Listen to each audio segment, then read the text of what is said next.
Okay, guys, I'm sorry I didn't do like previous schedule for you guys, but it's basically gonna be the same as we did with Cartoja. I'm gonna communicate to the rest of the students for the other classes, other Kathari classes. So you guys are here already. So I'm gonna start since I believe possible that not many are gonna come after this one. So let me know if you see the presentation.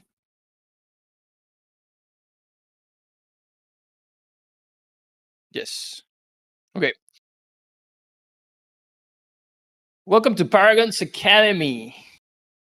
The Kathari part of the academy. I'm gonna show you here who am I, about me a bit. I'm Quinto. I was the first champion in parallel. I won the closed alpha tournament. Won this little card back here, really nice one. The golden peels. This my profile picture, as you see, is the Baron. Was made by someone from the community. I really appreciate that. And I've been playing parallel. I actually won the closed alpha champion with Kathari. So Kathari is my special Paragon parallel, which I've played since the beginning until it was absolutely nerfed, and now it comes down to Neos and a bit of HEO right now. So as you can see, the world of parallel amid a planetary crisis, Earth's foremost scientific minds were summoned. You all know the parallel lore. Their misguided experiments led to a cataclysm of unprecedented scale with global fallout imminent. The exodus began, setting in motion 5 parallel streams of life across the system. For 10,000 years, humanity's divergent path reached far into the solar system and found new homes. Now their ancestral world beckons as the spark they once hoped for has ignited. However, Earth's profound transformation invites conflict, as all believe is theirs to claim. This, what they are all trying to claim, is the prime, the basically the life source. So yeah, here we have the Kathari. The Kathari lore specifically, the Kathari were born from necessity, a need to survive into the harsh and frozen depths of Europa, which is a moon in Jupiter. Underground, they thrived, engineering their own bodies to adapt to any environment. Now, after thousands of years of cloning and adaptations, the threat of genetic decay looms large and heavy over their heads. They return to Earth, hoping to find a key to their salvation.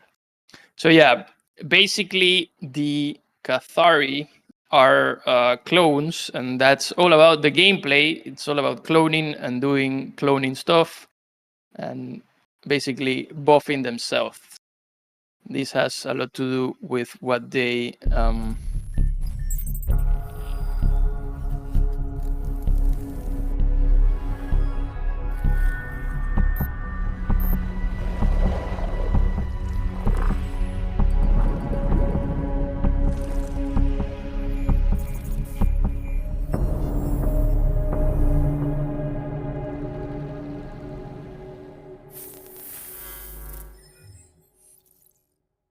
So yeah, enhancing their bodies and cloning is their special ability, as you see in this little video about cloning sequence. Then we move on now to the paragons of Kathari.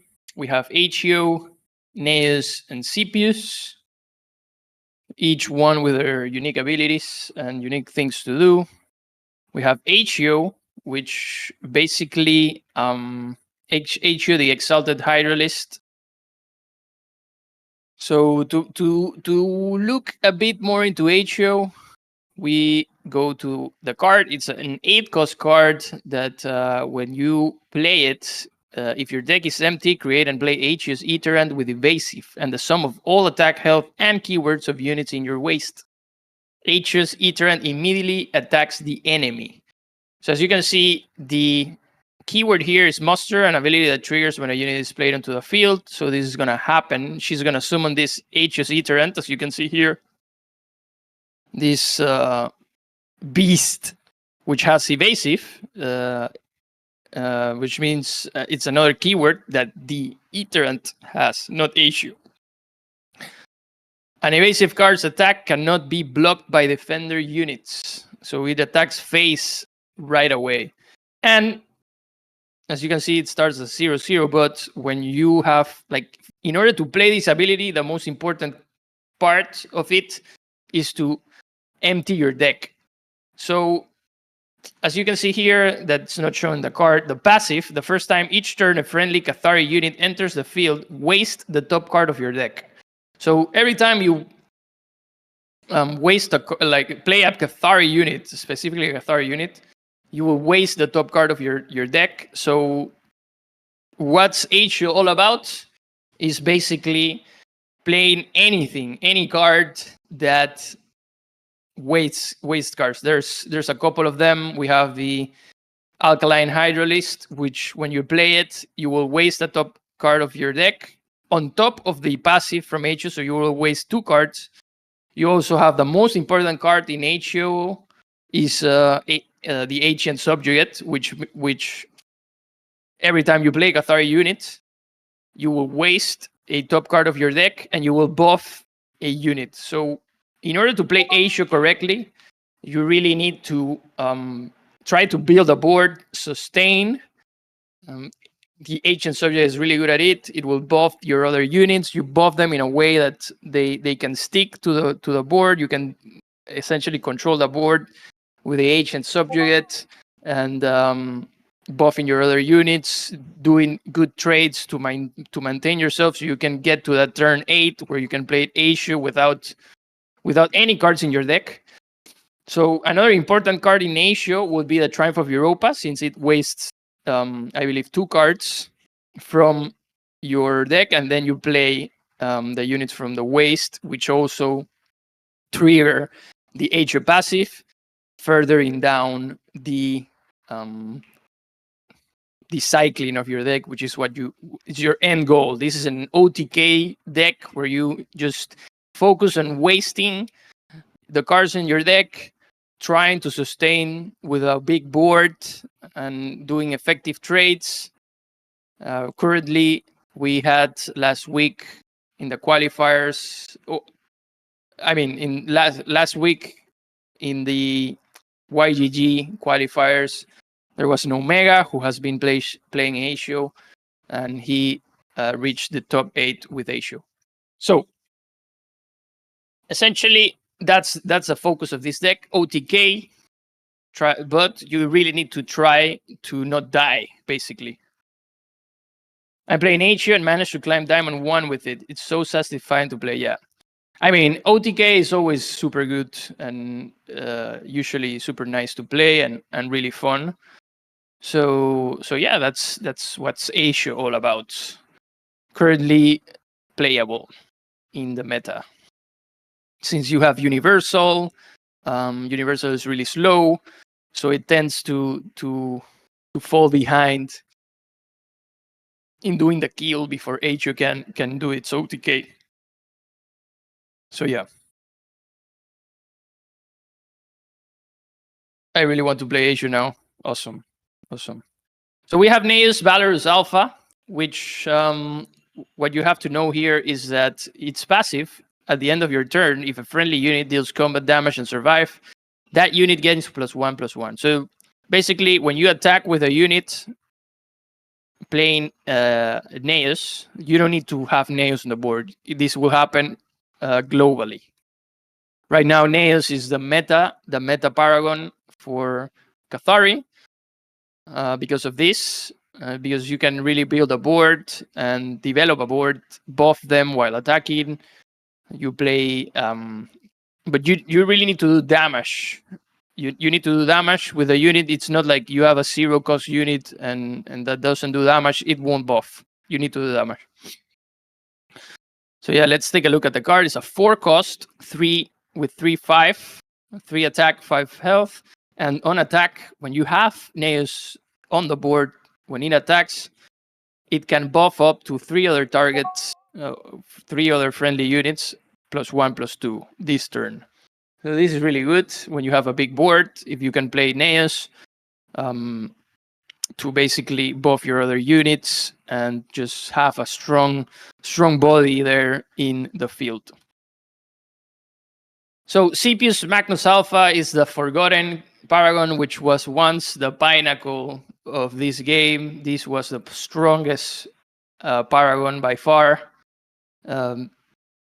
The passive is after you bank a unit, create a 0/1 Sepius Adjutant if you don't already control one. Before, this started being, like in the beginning, this was like when you created a Sepius Adjutant. As you can see, the Sepius Adjutant here.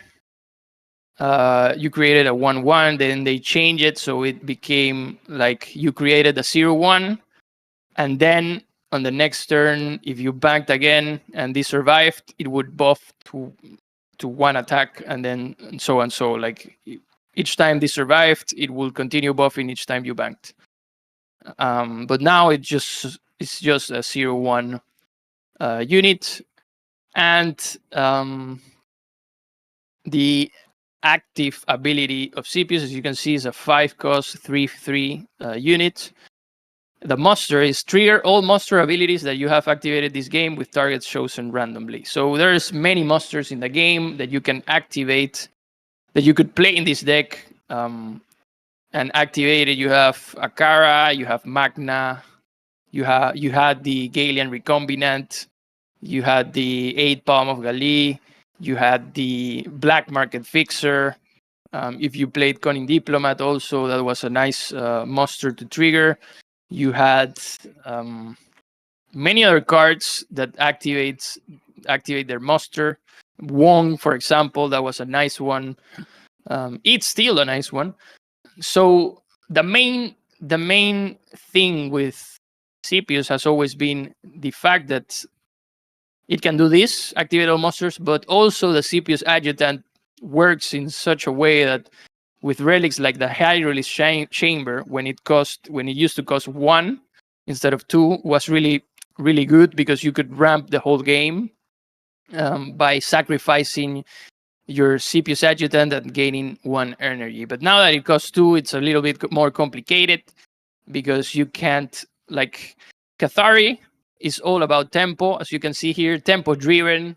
That means that for you to succeed playing this deck, you really need to establish a board because there's no coming back. Like if you're playing against an opponent that wins the board of you, then you basically have no tools. You have no AoE damage like anti-organic pulse or demolecularize, nothing that actually can give you the game back if you already fallen behind in terms of board presence.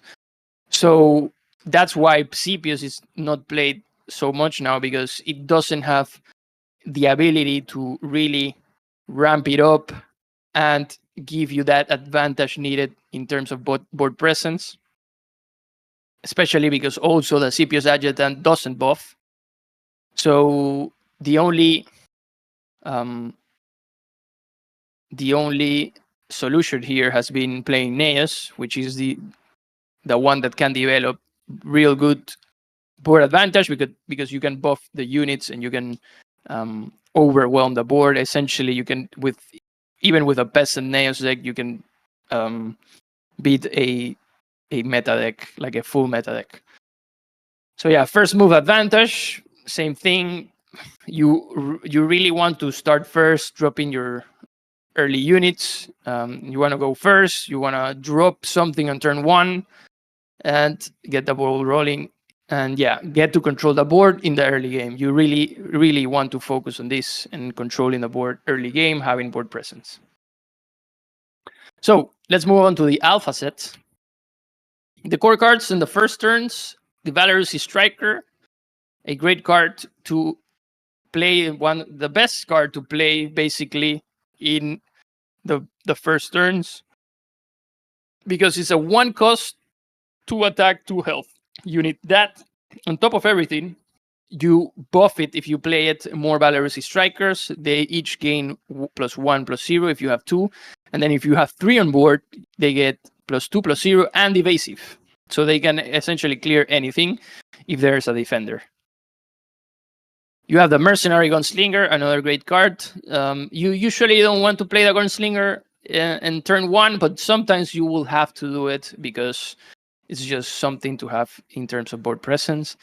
And the PS8 Launcher is another card that you, for example, if you play the Belarusi Striker, and then next turn you need to clear a 2-cost unit like a Trigger Happy Trooper, or you need help with a Singularity Steward or a Steward of the Garden, or even anything, really. The Void Trapper, you can play Slinger PS8 on turn 2, something like that, to establish board presence and clear the board of the opponent already, and you already have a Belarusi Striker, for example. So this is the cards that you really want to mulligan for usually when playing Neos. So early game, we have the Belarusi Standard Bearer, well, the Aetian Subjugate, the Conincipian, and the Belarusi Standard Bearer. So in terms of turn 2, you usually want to, depending on the matchup. For example, if you're playing against Shroud, you will prefer playing the Conincipian because it will give you, at the end of your turn, a 1/1 Kathari Iterant. Against Shroud, you always want to establish, like, widen the board as much as possible. If you're not playing against the Neve, this is what you really want to do. Establish board presence, widen your board as much as possible. But in other matches, you will want to play the Belarusi Standard Bearer so it survives, basically.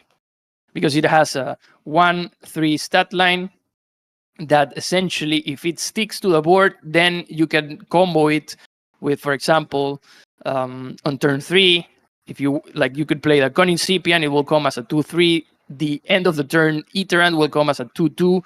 If you play as Belarusi Striker also on turn 3 with a Conincipian, it will come as a 3/3, and now you have an insane board by turn 3.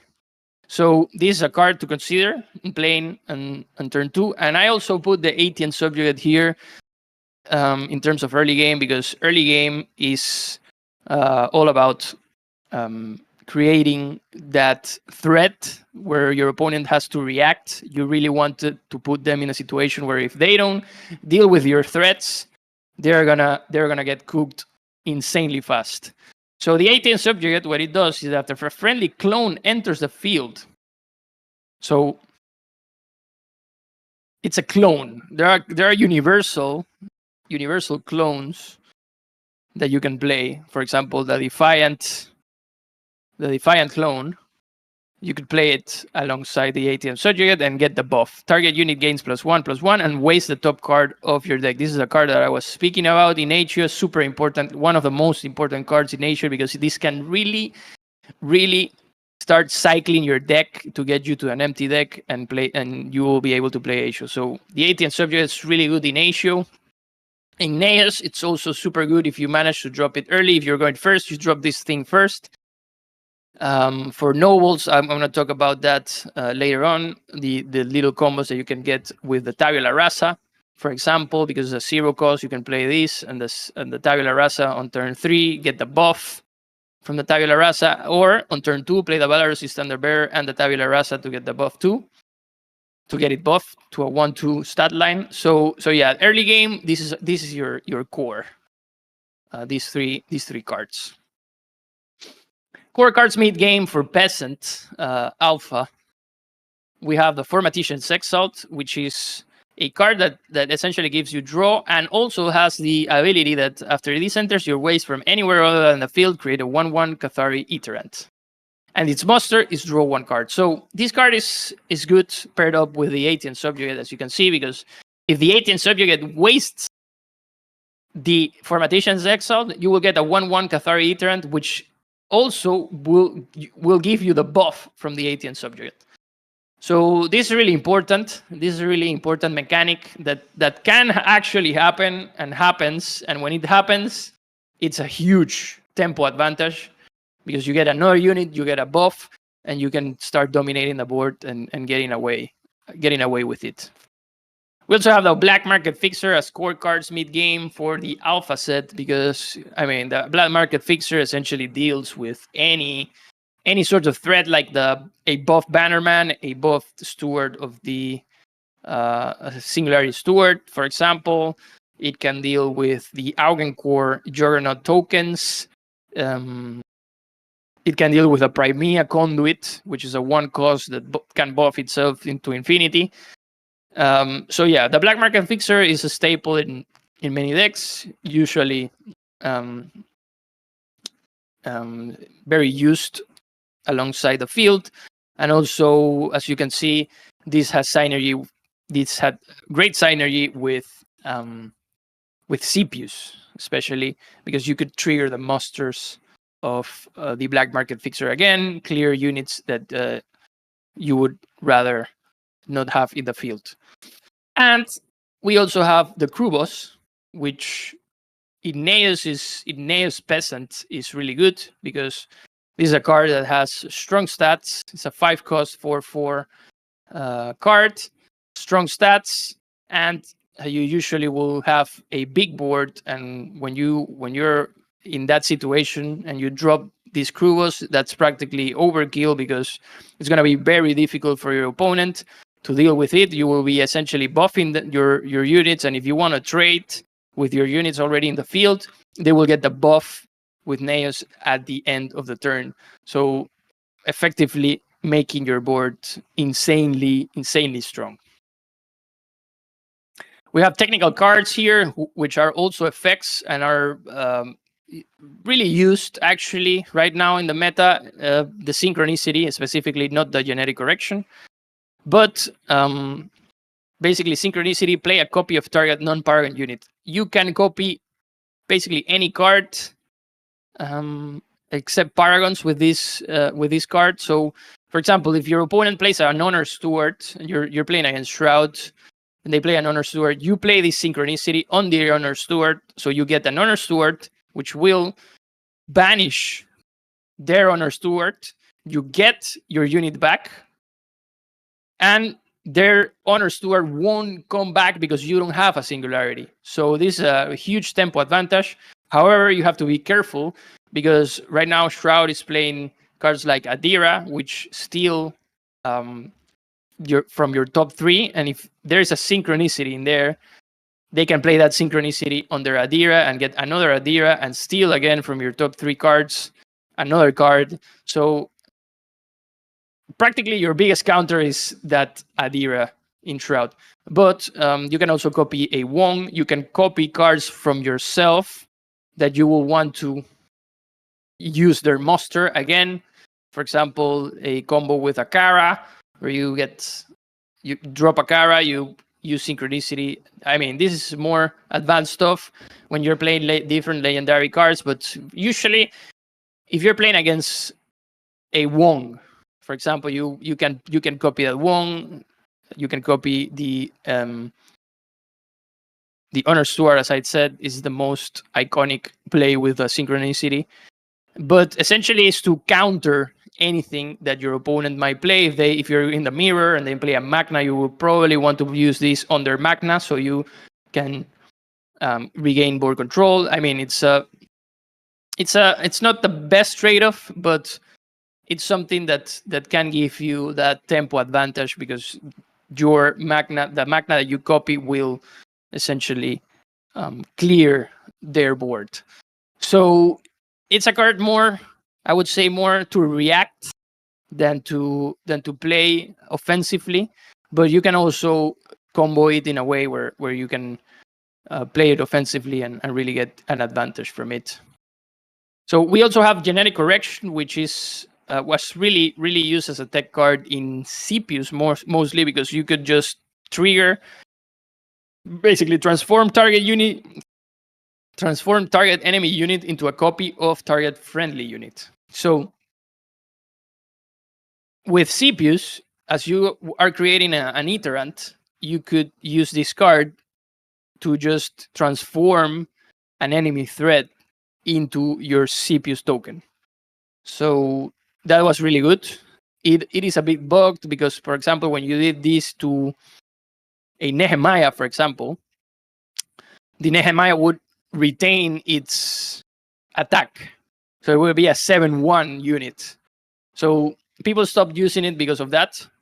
But essentially, it's a card that if you're going against a control deck and you want that tech card that you're getting this against these units that are super, super threatful, you can just use this. And since your strategy is playing with a lot of small cards, you can just copy whatever threat, like a slinger. If you have a slinger, you can copy an enemy, a big unit, and transform into a slinger.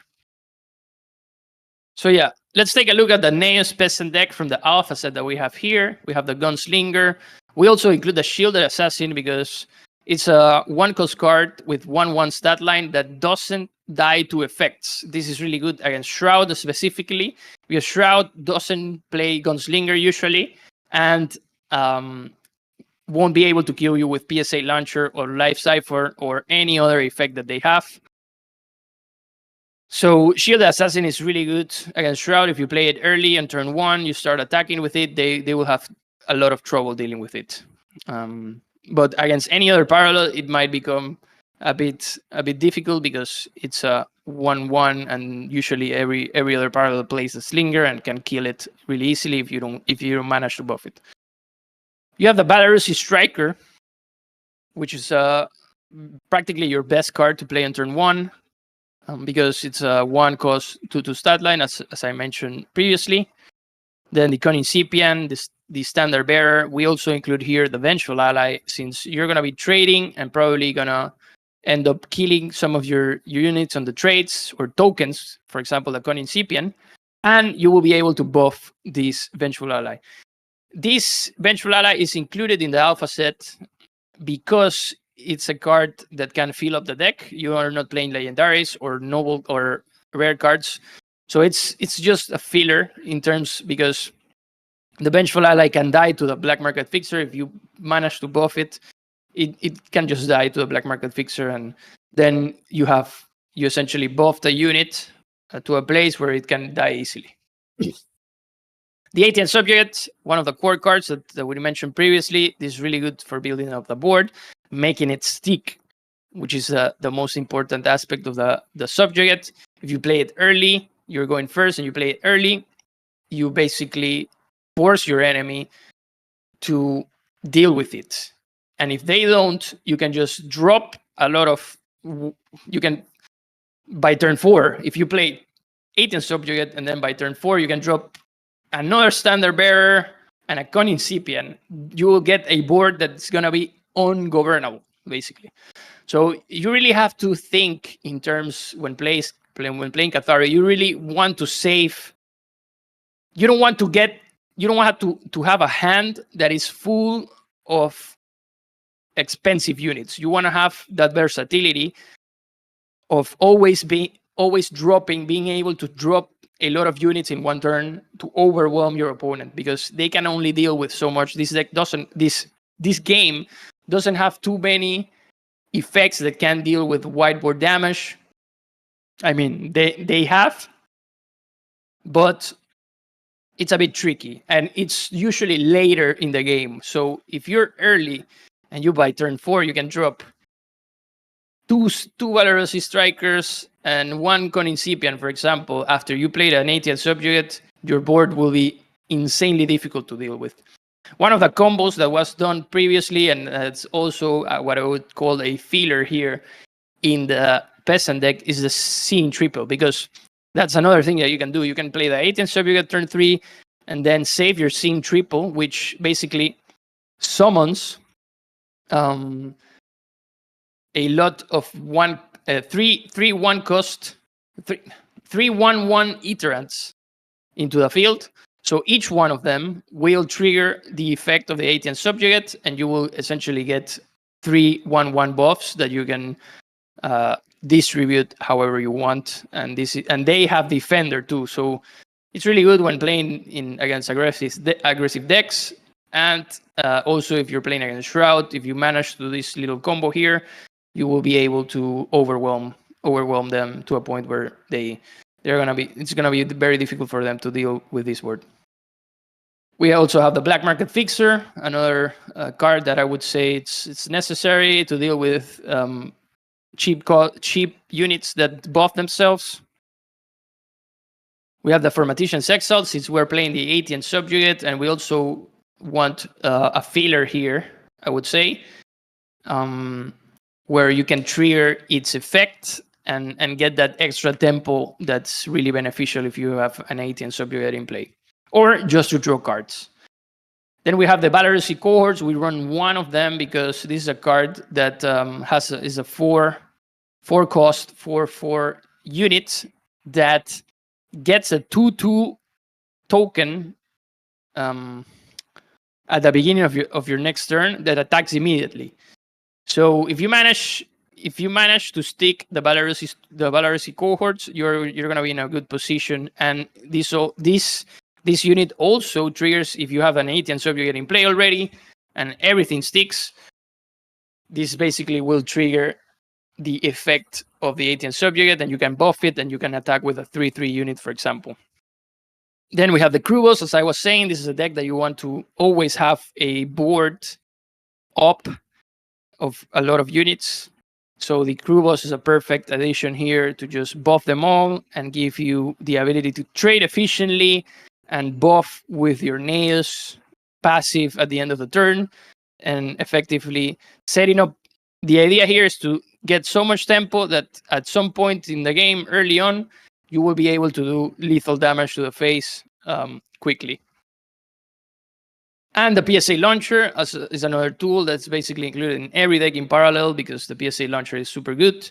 It's a 1-cost that deals 2 damage. You can pair it up with a Mercenary Gunslinger. You can just trade efficiently also with a token, a 1/1 token, or just any trade that you might need to do. So the mulligan usually is like this. You really want to get your Valorous Striker have something to play on your first turn. So if you don't have, sometimes you will get even a lot of 2 costs or 3 costs.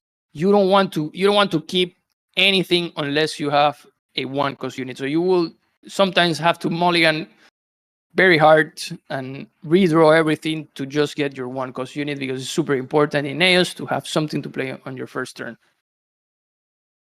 Definitely also keep a Valorous Standard Bearer, because it's a card that can really stick, and you can then combo it with your, for example, a turn 3 play. It's a Cunning Incipient and a Valorous Striker with a Valorous Standard Bearer in place, and you will get an insane board by turn 3. Also try to get your Mercenary Gunslingers to do efficient trades, your PSA Launcher to also help you trade at some point, and your Shielded Assassin is another card that you can keep if you find yourself in a place where you don't have a 1-cost unit to play on turn 1. You just play it and pray that it doesn't die to a Slinger. But if you're playing against Shroud, it will most likely survive, and you will begin attacking with it and buffing it. So now getting to the Noble deck, it's the same thing, but it includes the card that I was mentioning to you, the Tabula Rasa. As you can see, it's a 0-cost 0/1 that basically the muster of this card is to copy a card in your bank with the remaining energy you have. So, example, if you have a Valorous Standard Bearer in your bank and your remaining energy is 2, then you can play the Tabula Rasa and it will copy that Standard Bearer in your bank. But as I was saying, when you have a Valorous Standard Bearer and an ATN subjugate in hand and you have the Tabula Rasa, it's turn 2, for example. You play your Valorous Standard Bearer and you right away play your Tabula Rasa, you will get a 1/2 Tabula Rasa and your Standard Bearer with 1/3 stat line. That will give you a good board by turn 2. Or you can also have the ATN subjugate by turn 3 and play the Tabula Rasa. This will buff either whatever you want. If you have units on the board, you can buff them, or buff the ATN subjugate so it's more difficult for your enemy to deal with. Also, we have the Defiant Clone, which is a clone clone type, especially to play it with your it basically has synergy with your Valorous Standard Bearer. Also, if you play it after a Valorous Standard Bearer, it will buff, and for its subsequent units you play, it will continue buffing its attack. It will gain 1 attack for each other unit you play. This will also trigger with a Conincipian, because it's basically for any unit you summon, the 1/1 Iterant that the Conincipian gives creates will buff the Defiant clone. We also run the Saboteur, which helps on dealing with the with relics. Some would say that the Saboteur is not really important in Neus, but actually it's a card that right now there's a lot of people playing different relics, and it will be better to just have something to deal about it. For example, a ramp relic, you can just play your Saboteur and deal with them. We also have the Voice of Europa, which is a 3-cost, 3/4 unit that can that each time you create an Iterant with a Conincipian, you will create another Iterant. So it will essentially give you, if you already have a Conincipian in play, you play Conincipian turn 2, you play Voice of Europa turn 3. By the end of that turn, you will get two tokens instead of 1. So this is a really good card with a good stat line that can really help you create that tempo that you want in this deck. For Magician's Exalt, we also include here a Master Poisoner. That is a card that really helps on dealing with defenders and with units that are way over our... Since we're playing a deck that has a lot of small units and plays a lot of small units, you sometimes won't have the ability to deal with a Wong, for example, that gets super buffed. So you will play the Master Poisoner, and with just a token, you can deal with your opponent's big unit. And that's really, really helpful. Or just a defender, like the Sacred Siphoner, you can deal with them really easily. We also have the Drush and Exorator, which buffs your units, your clones, +2/+1. So gives them +2 attack and 1 defense. This is really good when attacking face, because if you have a good board already in place, you drop this Drush and Exorator and you will deal a lot of damage and also buff your units with a passive as intended. Here we include the Genetic Correction to also deal with different cards that might block you from doing that lethal damage that you need, or just deal with a unit that's too big to deal with. So Mulligan is the same. You, with Neos, when playing Neos, you really want to play the Striker turn 1, drop either the Valorous Standard Bearer or the Conincipian turn 2, and have the Slinger's Launcher in case you need to deal with any threat. The Shielded Assassin also if you're playing against Shroud or you need a 1-cost card to play. So Planetfall. Planetfall introduces these core cards, units that are really good for Neos. The Convergent Princeps, effectively giving Neos another 1-cost card that can help create board presence early on, so you don't have to rely only on the Striker or the Shielded Assassin. You also have the Convergent Salvatorum, which is a 2-cost with nice stat line, 1/4. And friendly convergence have, when this unit attacks, deal 1 damage to the enemy. So all the convergence, as you can see, the types here, they are clones, convergence, clone, convergent, clone, convergent. When you have this on the field and you attack phase, or you attack a unit, that convergent will deal 1 damage to the enemy. So this is really good when needing to get that extra damage to the enemy. With your units. And we have another core card here which gives you insane tempo and is really difficult to deal with effectively, which is the Convergent Centaurus. When you play this and you're ahead, your muster create 2 1/1 convergents, and after you bank a unit, create a 1/1 convergent. If you have 10 or more units created 2/2 convergence. So this guy, when you drop it, if you have already 4 energy and you haven't banked, you drop this, you get the 2/2 stat line, you get 2/1/1 convergence, and if you bank, you can get another 1/1 convergent. And with that extra energy, you can drop a Princeps, you can drop a Belarusi Striker or any other unit. And then all of a sudden, you have a 5-unit board in place. Another core card introduced in parallel that has made its way into the Neos decks is the Idian Hammer because of the Battle Ready. It's a 7-cost 6/6 stat line with Battle Ready that at the end of each turn, this unit gains +1/+0 and deals 1 damage to itself and to you. This, obviously, when you're playing Neos, you want to kill your opponent as soon as possible, and you don't mind if this kills itself, because what you want is to be able to drop this and do damage as soon as possible to the face of your opponent. Sometimes you will be in a situation where you only need that 6 damage from it or less, and this will save you and win you the game.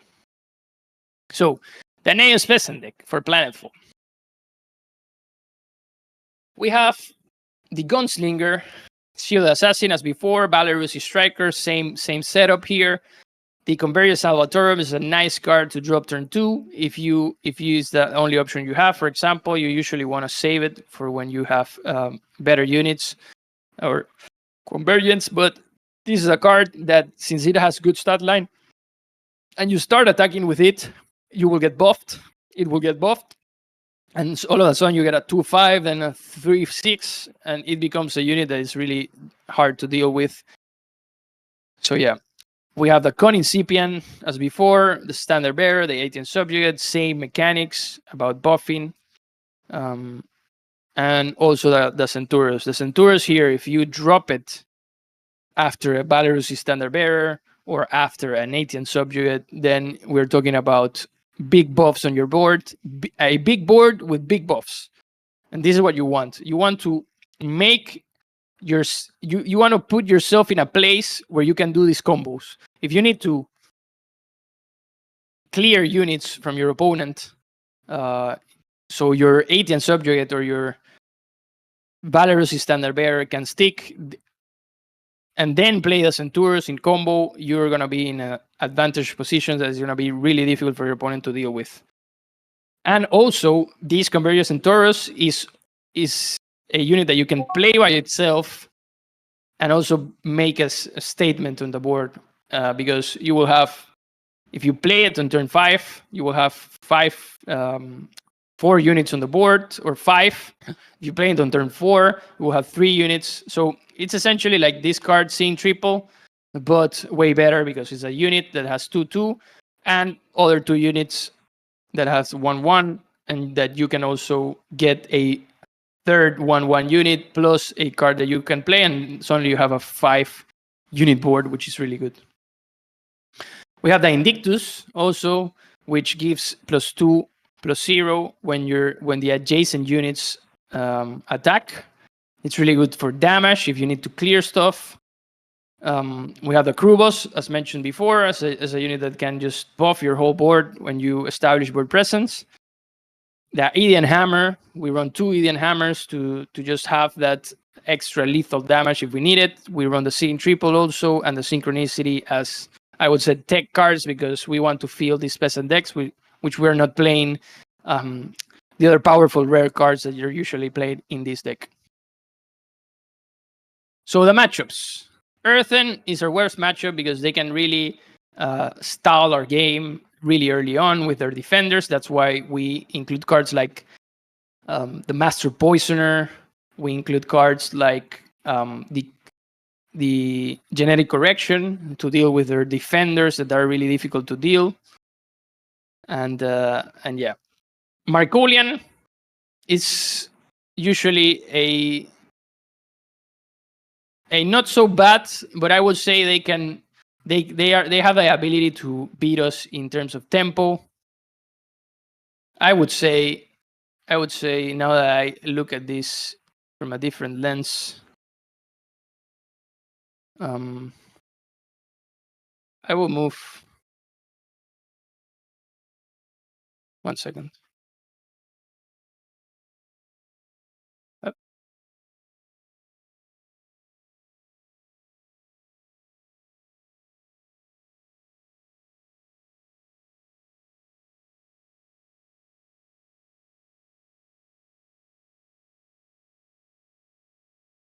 I think I will do this now that I think of it in a better way.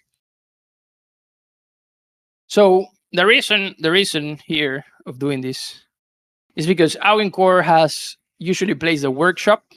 So this is a deck that basically has these tokens that will be able to deal with your threats, with your tempo, will really disrupt your tempo in terms of the artillery. The artillery juggernaut can do 2 damage to any unit, and the defender juggernaut can. It's a 3/6 stat line with defender that really stalls your game. So that's why we run once again the poisoner. We run the black market fixer that can deal with these tokens.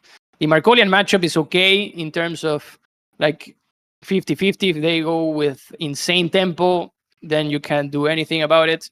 But you always have the chance to beat this deck in terms of if you're going first, you have advantage. You establish a board. There's nothing they can do about that, and they will get overwhelmed really easily. And Shroud becomes the better matchup because it's really easy for you to just flood the board early on and establish tempo, which they won't be able to deal with.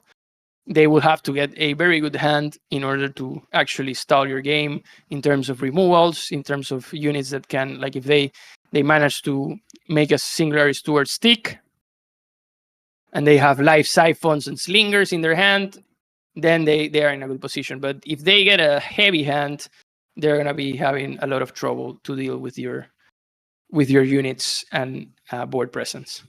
So let's get into some gameplay. Let's play some games. So we have here, I'm gonna present to you the video, the peasant gameplay video. 1 second.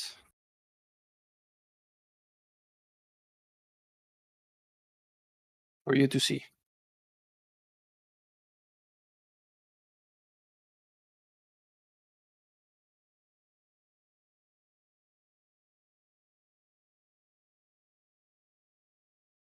GM everyone, welcome to our Paragon's Academy Kathari gameplay video series, where you will learn everything about playing Kathari the right way.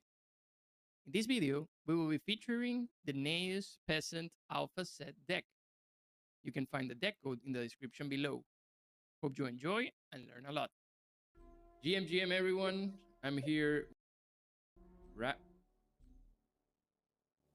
Raga. Today we're gonna be doing some Kathari coaching. We're gonna go through the decks. It's Kathari or like the alpha set with peasant cards, meaning just common and uncommon, and the planetfall common and uncommon Neus decks. So let's jump into the games right away, since this is a 2-hour video that I will be sharing with you guys. Before we can just hear the explanation in the beginning. Always a pleasure to have you here. Nice to be here, man. Thanks for having me. Awesome. Yeah, ready for some high quality coaching. Well, last time we had this session, I think it significantly improved my game, so I'm really looking forward to this one. Yeah. I'm very happy to hear that. Definitely the opportunities that I had to coach have been successful. So really happy to hear that. Um, let me move your camera. It's in the middle of the. What do we have here? Yeah, this is mostly what I explained in the beginning. So I'm gonna just hop into the gameplay. Normally, you want to start. You want to go first with Neas. Yeah, but the last two games we got like diamond players with Catherine, right? So let me. Oh, hold on, we got Yeah. black too. Wesley Ronald. Wesley We're going second Ronald. here. Near. And we're going second. August 29th. Okay, so we're going Okay. second. Yeah. Like here, I'm quite happy to kind of get rid of crew boss and even the subjugate. Yeah. Uh, Yeah.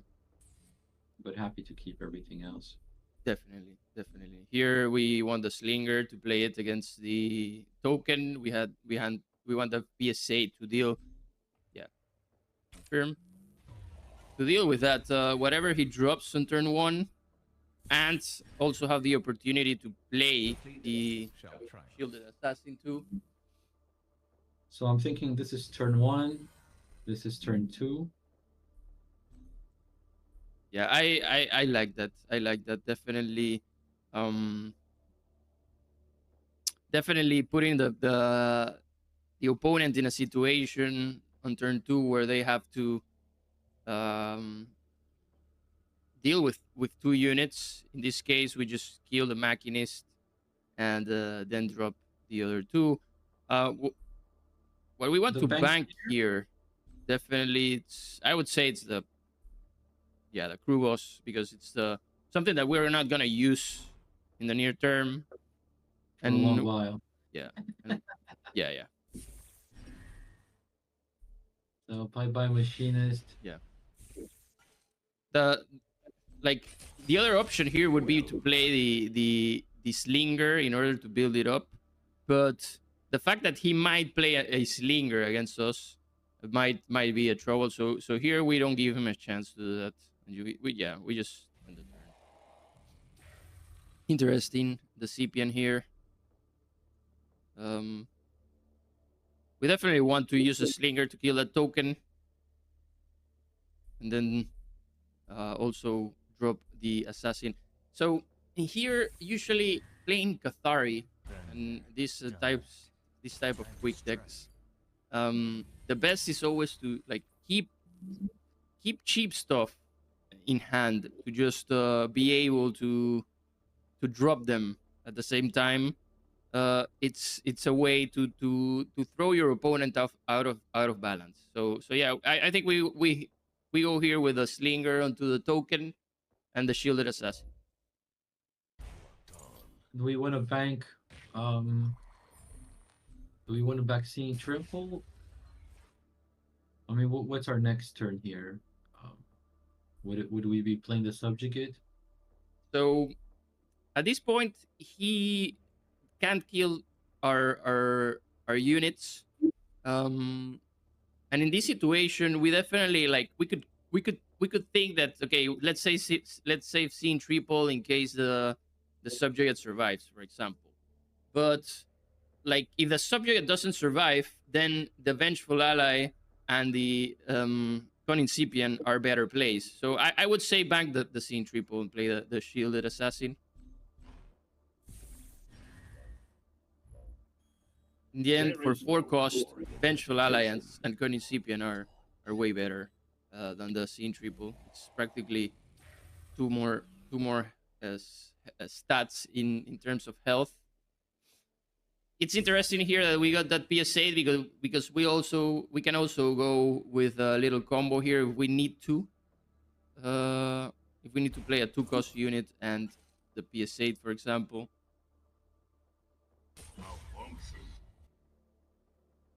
Yeah, he got rid of our assassin. Wow, Oof, really? he's not letting anything here.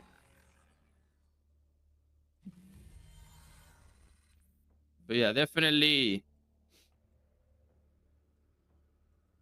So this is interesting play here. I mean, the 3 cost, he can't take it just with the veteran. Yeah. So he would have to sacrifice the slinger anyway. Yeah, so Or here we we can can actually populate the board, right? Yeah, but it's gonna be an easy clear for him. So definitely, I think in this case the subjugate, and then maybe play like you could play like a Conicipian into PS8 and Slinger, for example, on turn 4. So we could like bank the Vengeful Ally since the opportunity to build him up was It's a bit gone. earlier. It's gone. It's gone. It's long gone. So yeah, definitely make him like he already wasted a determined assault on a Slinger, so he might have to deal with this 80 and subjugate Yeah, I mean that was by a itself. bold choice. We get a nice fixer here to Yeah, deal with this combat veteran, so that's a good option also for turn 4 now. yeah. Let's see So if our he has to deal with we got Ninja, we got fixer, and we got a nice little combo here. okay. That's not what we wanted. Yeah, I mean this is all right in terms of um like okay we have now the 80 and subjugate. So here we have the options to play a fixer to just kill the veteran, for example, and we could think about turn 5 of playing the 18 subject and the Conincipian, giving us a bit of an advantage there in terms of board. So Bank the slinger, yeah.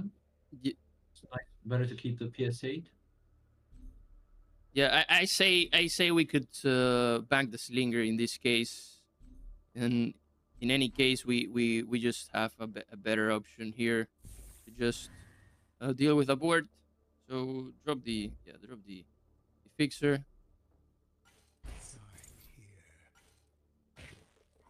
the veteran. Yeah, thank you. Right? It's just like combat veterans can really kind of get out of control quickly, right? Yeah, yeah. Let's see here what he plays. If he's going with Lemmy, for example. I don't think so, right? I mean, there's nothing to really remove. Like, Okay. you know, he did use the terminus assault on slinger, so it's like Yeah, this is difficult now. This is already a situation where we're kind of in a pickle because we have to definitely build a board. So here our options are 18 subjugate and Conincipian. 18 subjugate first and Conincipian just to have a way to contest their board. In this case, we would just play the 18 subjugate. yeah. And we can also do Nea's. Okay, I'm gonna stop it here because this is a match that we end up losing because they overwhelm the board a lot. But some of the concepts of early game are mentioned, and this is what I wanted you to watch. So let's move on to the next match in this video, where we end up getting a victory.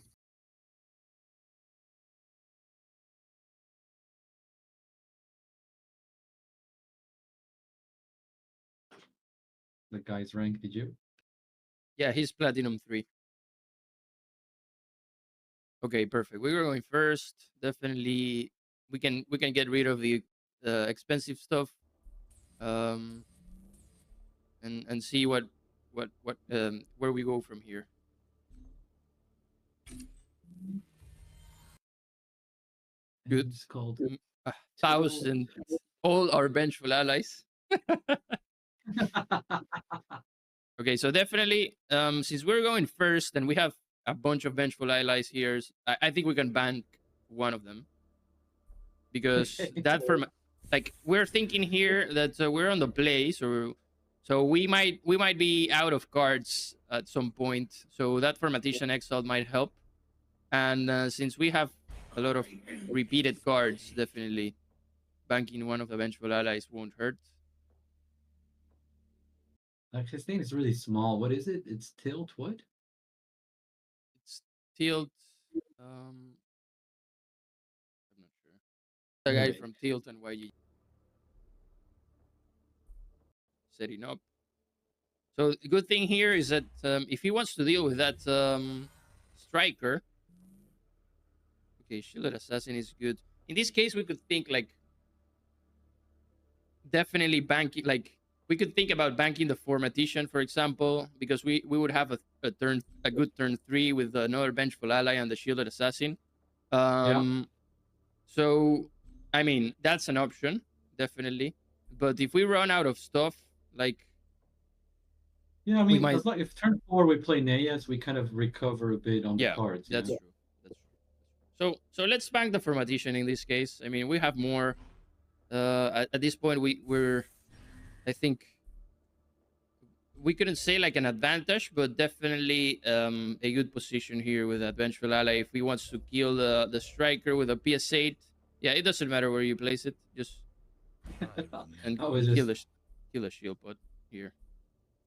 I was just playing around while I was hearing your explanation. Okay. Oh yeah. So yeah, definitely here.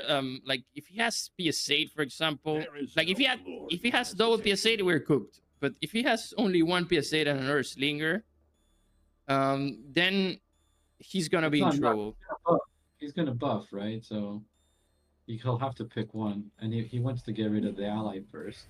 I mean, he can do it with a slinger and another PS8 though. All right. So Sacrificing this guy, yeah.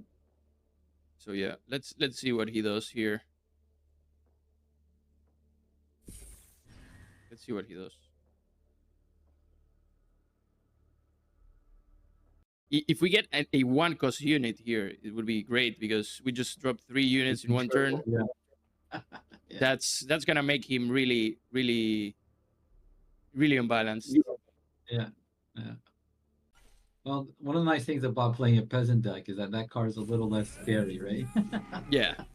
He's like, okay, let me see this card here. An absolutely basic card. No.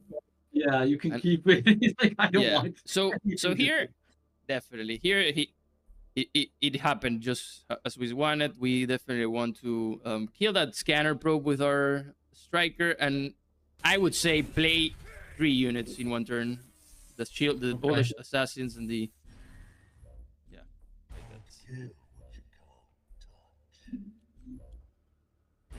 this is already a situation for them that's gonna be a bit difficult. Oh, nice, man. Into the crew boss. Can't play him yet. And third 4 is definitely Neas for us, right? Yeah. Unless like, yeah. Yeah, Neos here and just attack phase with everything.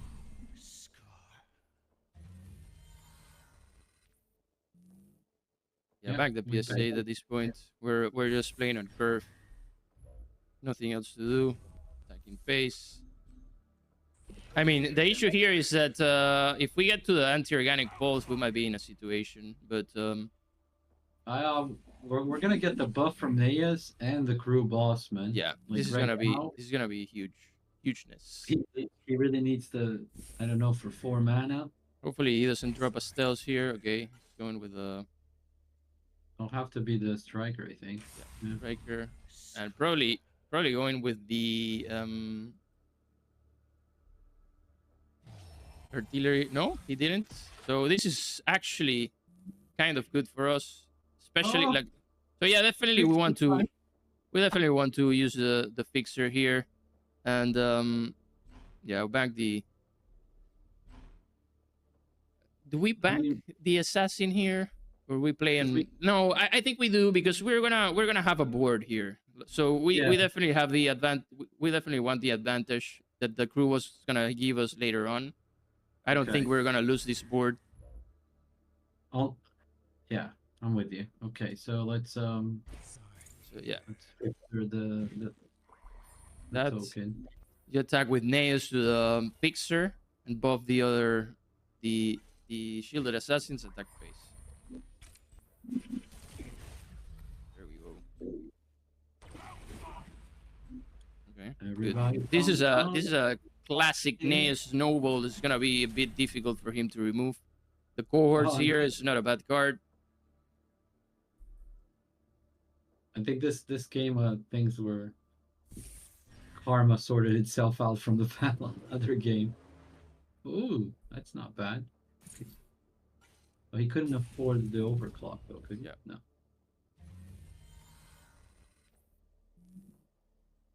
Oof. Actually, here, like if you bank the cohorts, for example, and you play synchronicity, or well, you can actually play synchronicity by itself to kill that MTAF, but you will buff the turret. So I would just go with the Krugos here, kill Okay. the MTAF, and with Neos, it's not gonna die. I will even bank the synchronicity at this point because we don't want to buff that turret. Kill the MTAF Okay. with Neos, buff the assassins here.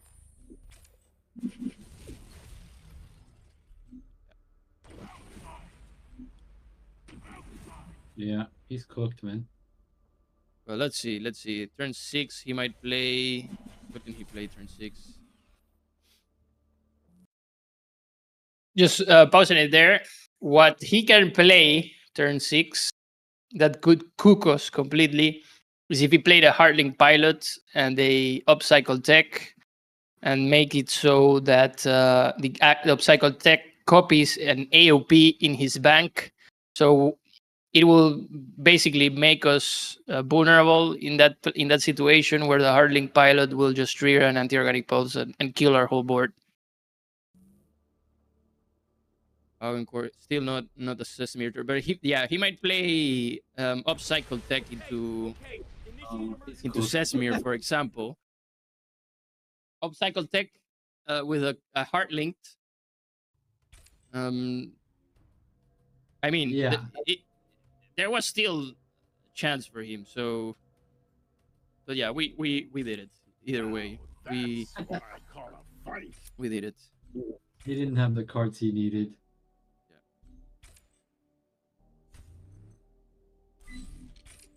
So we're moving to a Markolian match. Snowball. Shurem, what's popping, my dude? Shurem was there. Moraes. Shurem was there. He's here now. Mencho. Guy playing Neef in Platinum 3. This is gonna be interesting. We're just gonna drop again into a we definitely Markolian match. Have a good hand here. I think this deck is one of the decks that is playing right now. This was a Kathy burn deck, I believe. We can redraw. I would say one of the 2 cost units. I would say like the Sepian, for example. We can redraw it. Because we want to search for something that we can play on turn 3. What's your thought on like keeping the hammer for an easy bank? Oh. Well, yeah, that's all right. That's all right. I think it's fine. Sorry, man. Bank that. Yeah, no worries. Bank the hammer. I mean, I like having the hammer late game, so I could just. I am his blade. So I can get it, and if I am close to lethal, I just drop it. Yeah.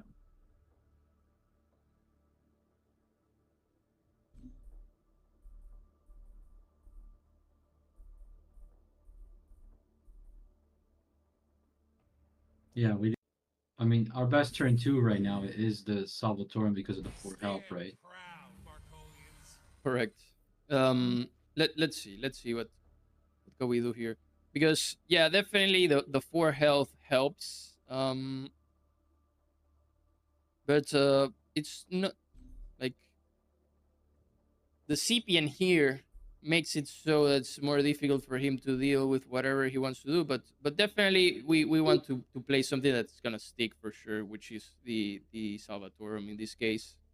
So banking the CPN, it's fine in this situation.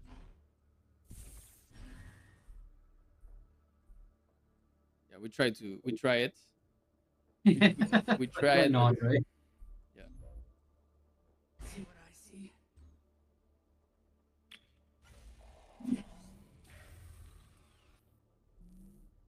Determined.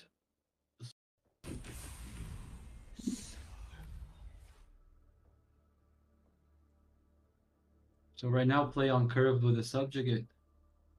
Yeah, it depends really. If we get a PS8 here, we might want to kill that Bannerman. Let's see. PS8. No. So it's interesting. Interesting decision here. We could just definitely bank the synchronicity and play the subjugate, so we have a strong turn 4. Just attack phase Let's do some in this science. case. Let him get distracted by ATN subjugate, then we drop the standard bearer and the con incipient here for big buffs. Rallying cry, for example. This banner tactics. This is gonna be. It's gonna make him like he will be able to kill that Salvatorum, keep on the board, but okay, he didn't do that. So in this case, we definitely So we bank the striker, right? yeah, we bank the striker, drop the standard bearer and the con incipient, and attack phase at this point. So this guy only helps with the 1 damage if they're convergence, right? Yeah, if it's convergent, definitely. So like with the Centaurus, Yeah. this will start kicking Yeah, in, right? correct. It So feels we're like Planet really like makes the peasant deck stronger, like significantly stronger. These cards seem like more equipped. yeah. So here the Indictus is not a bad card if he goes unit heavy in this situation, because it will give a lot of attack to the units, and they can clear stuff. When We an definitely enemy want unit to attacks control the adjacent board. Okay. Yeah, correct. At our disposal. Board. So it makes it really difficult for the opponent to deal with. Captain, my dude, welcome. +2 and attack is really awesome. Yeah, it is. With noble format, we include rares. Is there still room for the Inductus? No, there isn't. So Okay. he's gonna skip his turn, sadly. So here we definitely drop the Centaurus first. The Centaurus. Yeah, drop Okay. it.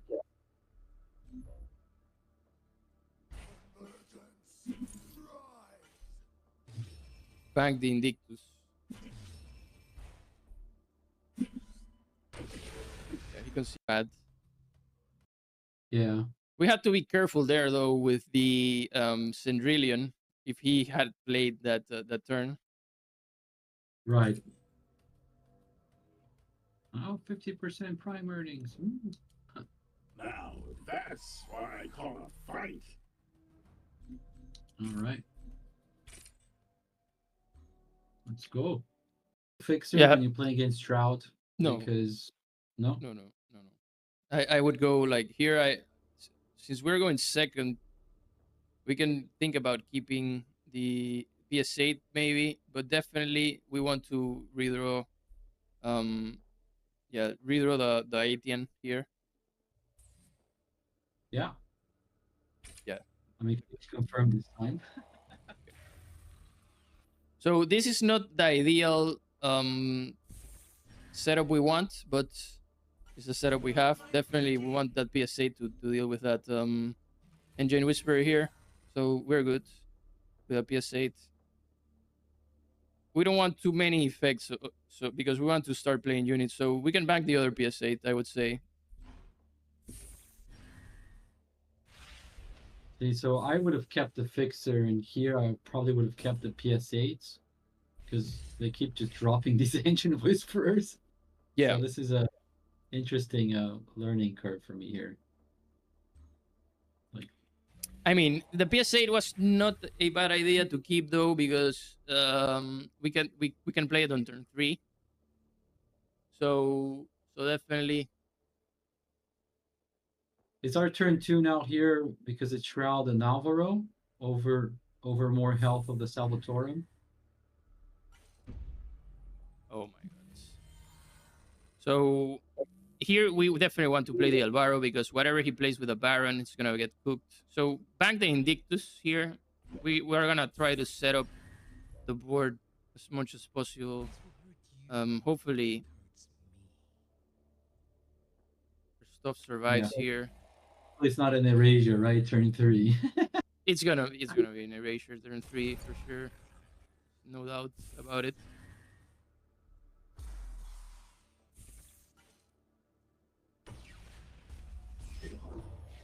Oof.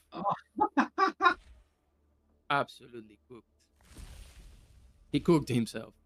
So here we can drop the Conincipient and the Slinger, for example. Let's see what do we get. Do you want to bank one of the Salvatorums? No. Wait.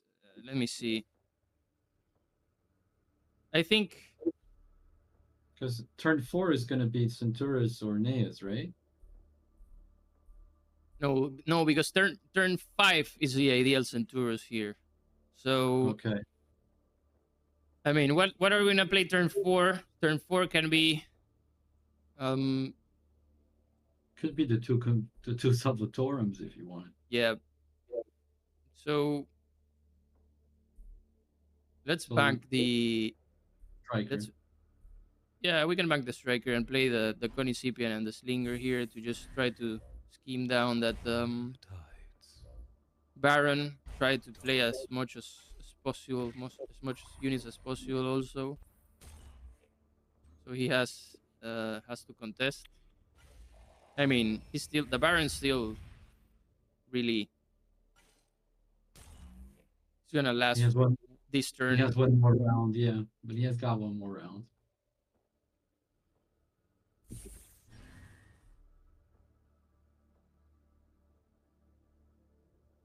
Salvatorum here, bank whatever we draw, and then on turn 5, play.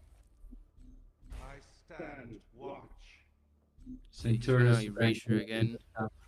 Yeah. Hopefully. What did he get now?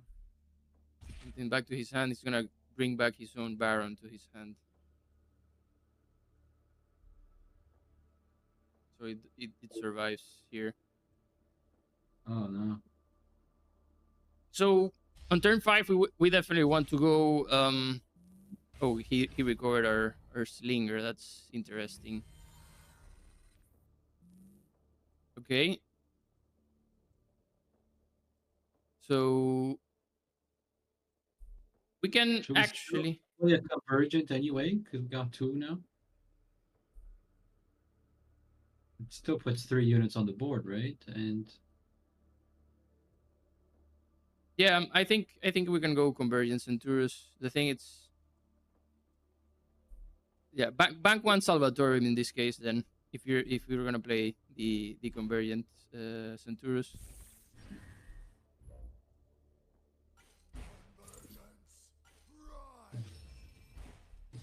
Because next turn we can drop the other Centurus and drop one of the 1 costs unit. I like the little lore quotes they put here. This is from Colette Marlin. Okay, cool. So this is our turn done. Yeah. And there is no next turn we're looking to play him with banking a unit, right?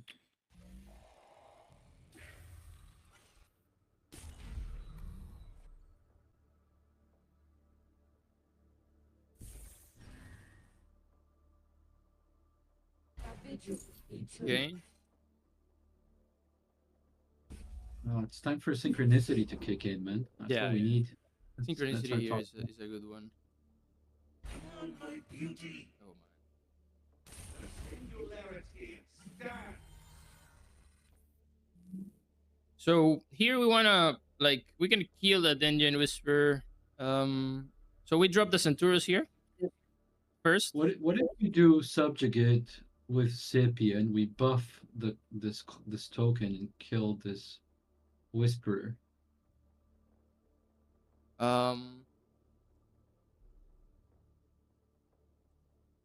I mean, we can do it with that token and mercenary gunslinger, also. But we lose a token. Yeah, but we will get like 5 units on the board. Okay. So what am I doing here? So Centaurus first, Okay. and next one is 6, right? So bank the Salvatorum.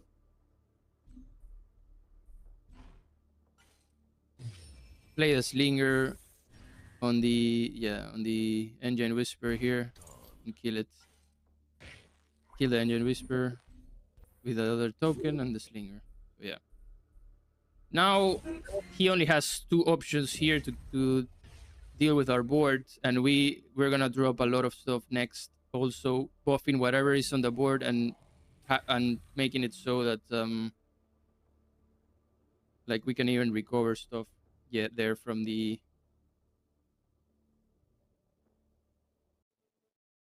like Nudon doesn't have the Neath Dominion like AoE wipe. So in this case, like yeah, he can do this.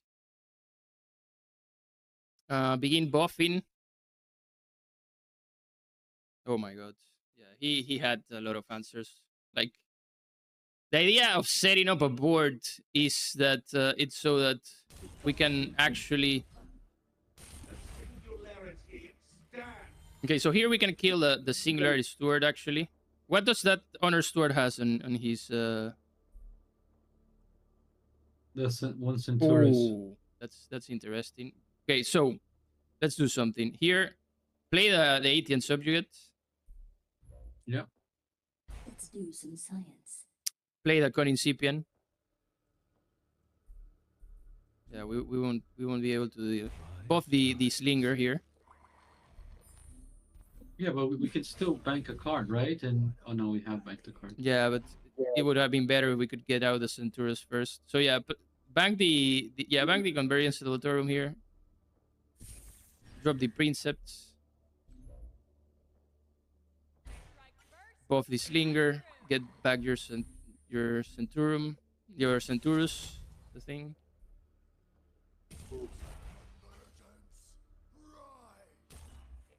Buff. Yeah, buff the Centaurus. He's gonna kill your Aetian Subjugate. And end turn. So now you buff your Centaurus again. So he doesn't kill it with the Fixer. There we go. Oh, look. The Hammer. This is great. Now he has only running with 1 card. Yeah, he's gonna get Nudon, the only thing he can do at this point. He's gonna kill your Subjugate.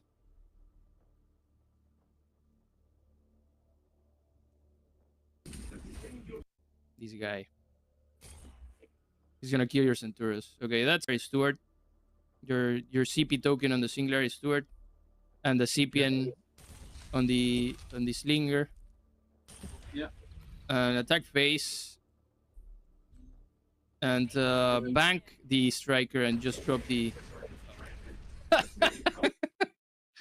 So yeah, that was nice because that was a nice showcase of just dropping, like overwhelming your opponent on each turn, like every time trying to, like even like he had all the answers. He had the Life Siphon when he needed it. He had the ping from the Nudon. He had the Fixer. He had the Honor Steward at some point, Baron, whatever. Baron, right? But either way, like by playing the most amount of units against a deck like this one, like Nudon, where they actually, it's difficult for them to deal with an overwhelming amount of board. Definitely gave you the like, it took you to the point where like he couldn't do anything, even if he had like a powerful unit on board. And like if you would have saved the Fixer, for example, yeah, you would have dealt with that Singularity Steward, but then you don't have anything else. He can easily control your Fixer and leave you without a board. Yeah, but like we probably would have used it for the Baron. I mean, we got lucky that he got, he got the decay on him, so that Yeah. helped us get rid of that Baron. But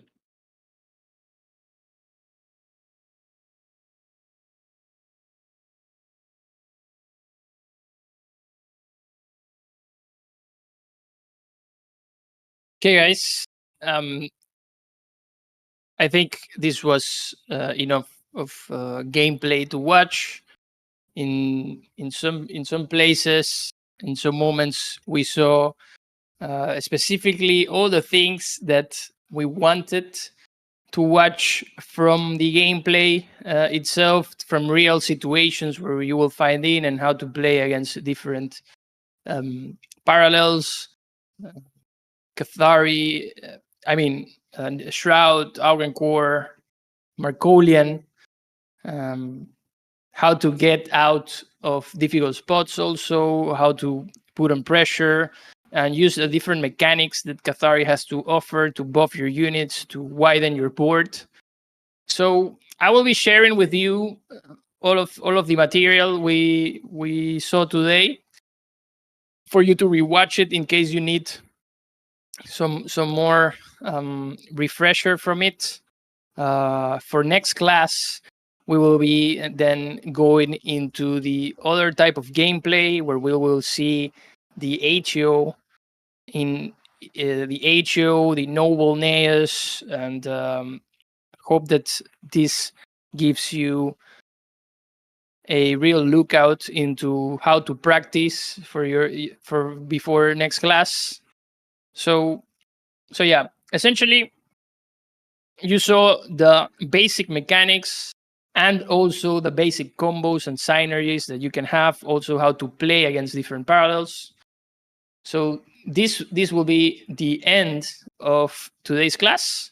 If you have any questions, please write them here in the class chat, or here in the academy chat, the stage chat, or the class chat. I will be dropping the different